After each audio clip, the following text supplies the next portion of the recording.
প্রিয় বন্ধুরা, আপনারা সবাই কেমন আছেন? আশা করি ভালো আছেন। আজও চলে এসেছি একটি নতুন ভিডিও নিয়ে। আর সকল খামারি ভাইয়ের উদ্দেশ্যে একটা কথাই বলবো, খামার সকল সময় পরিষ্কার পরিচ্ছন্ন রাখবেন। খামার যত অপরিষ্কার বা অপরিচ্ছন্ন থাকবে, তত খামারের রোগ, জীবাণু, বিভিন্ন ব্যাকটেরিয়া দেখা দেবে।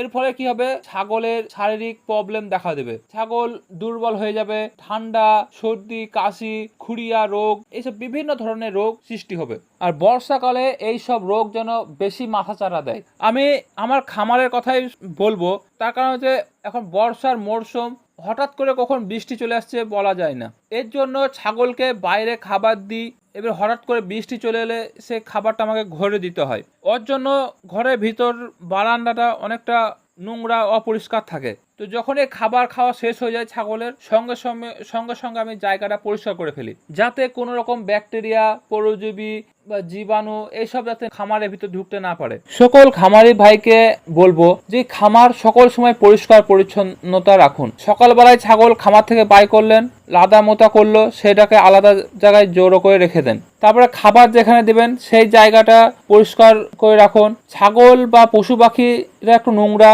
ও গোছালো করবেই, আর সেটাকে পরিষ্কার পরিচ্ছন্নতা করার দায়িত্ব একজন খামারি ভাইয়ের। তাই খামারের উন্নতির একটি ধাপ কিন্তু পরিষ্কার পরিচ্ছন্নতা। যত আপনার অপরিষ্কার থাকবে, তত খামার লসের সম্মুখীন হবে। এবার আসুন আপনাদেরকে আমার খামারের ভিতরটা দেখাই। খামারের ভিতরে আমি মাচা করেছি, তো মাচাটা করাতে আমি অনেকটা সফল বা ভালো আছি এখন। তার কারণ ছাগলের রোগ বালাইটা অনেকটাই কমে গেছে। আগে আমি মাথা যখন ছিল না, তখন খামারের ভিতরে রোগ বালাইটা অনেকটা বেড়ে গিয়েছিল। ঠান্ডা, জ্বর, এই রোগটা বেশি লক্ষণ দেখা যেত। পায়ে ঘা, এইসব লক্ষণগুলো দেখা যেত। আর বর্ষার সময় বেশি, কারণ মাটি ভেজা থাকতো, তারপর ওরা লাদা মোতা করতো, অতেই বসতো, ওর জন্য ছাগলের রোগটা বেশি হতো। তো আলহামদুলিল্লাহ এই মাচাটা করাতে আমি কিন্তু অনেকটাই সফল।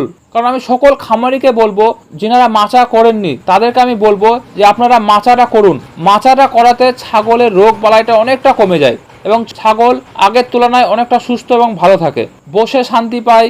লাদা মোতা যেটা করে সেটা ঝরে নিচে পড়ে যায়। এতে ছাগলের গায়ে কোনো ভেজা মাটি বা ভেজা কাদা পায়ে লাগে না। আমার দাঁত ছাগলটার যত্ন আমাকে বিশেষ করে নিতে হয়। তার কারণ হচ্ছে আর মোটামুটি 10 থেকে 12 দিন হাতে সময় আছে, এর মধ্যে তার বাচ্চা হবে। তো তার যত্নটা সকল সময় আলাদাভাবে নিতে হয়, কারণ গাভীন ছাগলের একটু অনিয়ম হয়ে গেলে সঙ্গে সঙ্গে রোগে পেরে ফেলতে পারে। তার কারণ গাভীন ছাগলকে ওষুধ খাওয়ানোও যায় না। এবার ওষুধ খাওয়াতে গেলে ছাগলের বাচ্চা মারা যেতে পারে এই ভয়ে।